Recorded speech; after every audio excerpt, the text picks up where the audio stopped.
бастап 18 мен 25 аралығында біздің тілдер апталығы басталған.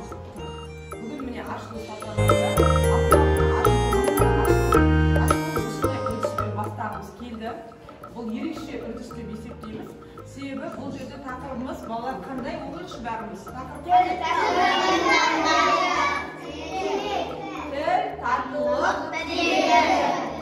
яғни бұл тіл татулық дегенде тілдер, яғни қазақ тілі өзіміздің мемлекеттік тіліміз және орыс тілі, сонымен қатар ағылшын тілі, үш тілдің біріккен апталығы. Түсінікті ме балалар?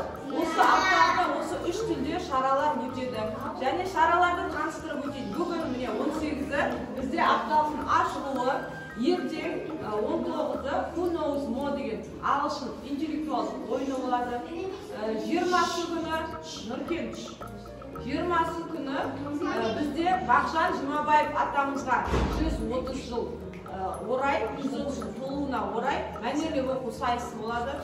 Сол күні «Зимние узоры» атты орыс тілінде балалардың каллиграфия, яғни жазу, көркем жазуын тексеру мақсатында сайыс болады. Одан кейін тағы да грамотей сайысы болады, диктанттар сайысы. Little House, яғни кішкентай сыныптардың арасында ертегі қойылымы болады, сосын апталықтың жабылуы болады. Жабылу кезінде сыныптардың ішінде ән айтатындары, флешмоб қоятындары сол кезде көрініс көрсетеді. Түсінікті ме балалар? Апталықтың жүрісін түсіндік қой?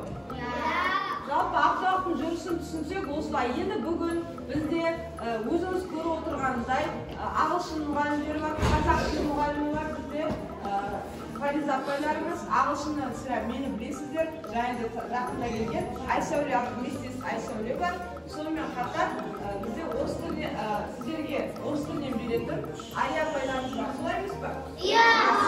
Апайлар осы шаралардың өтуіне жұмыстанады және апталықтың ең басты күнін біз ақ дастарханмен осы үш ұлттық тағамдармен бастағымыз келді. Сіздерге ұнап тұр ма балалар? Иә!